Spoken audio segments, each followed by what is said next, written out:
Comment block কি জন্য আমরা খাই ছোট ইউজাররা তাই নিয়ে কিছু কথা বলবো। অবশ্যই আপনারা কথাগুলা শুনে যাবেন। কমেন্ট ব্লকটা খাওয়ার কিছু কারণ আছে। সেই কারণগুলা হলো আমরা একটা লাইফে যাইয়া 2-2.5 ঘন্টা 3 ঘন্টা সময় দেই, একটানা কমেন্ট করতে থাকি। দেখেন, একটানা আমরা যে কমেন্টগুলা করি সেই কমেন্টের মধ্যে অনেকগুলা কমেন্ট আমাদের স্পাম হয়ে যায়। স্পাম কমেন্ট গুলার থেকেই কিন্তু আমাদের কমেন্ট ব্লক গুলা চলে আসে।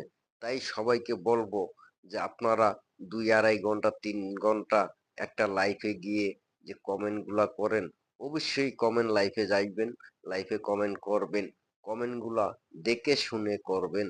তাহলে আপনার স্পাম কমেন্টটা যত পর্যন্ত না আসবে তত পর্যন্ত আপনি কমেন্ট ব্লক খাবেন না। যদি আপনি স্পাম কমেন্ট করেন তাহলে কিন্তু আপনার ব্লকটা চলে আসবে। তাই সবাইকে বলবো আপনারা যখনই কমেন্ট করেন তখনই কিন্তু আপনারা দেখে শুনে কমেন্টটা করবেন। অনেকে আমরা আছি ভয়েস দিয়ে কমেন্ট করি, কিন্তু এই ভয়েসে অনেক সময় ভুল উঠে যায়। তখন কি করি আমরা ওই ভুলটা না দেখে ক্লিক করে ছেড়ে দেই। ছেড়ে দিলে কিন্তু এইটা স্পাম স্পাম কমেন্ট হয়ে যায়। স্পাম কমেন্টের কারণেই কিন্তু আমাদের কমেন্ট ব্লকগুলা চলে আসে। তাই সবাইকে বলবো, প্রিয় কলিজার ভাই ও বোনেরা, ছোট ইউজারের উদ্দেশ্য করে কথাটা বলবো। দেখেন, আমরা ছোট ইউজাররাই কিন্তু কমেন্ট ব্লকটা বেশি খাই।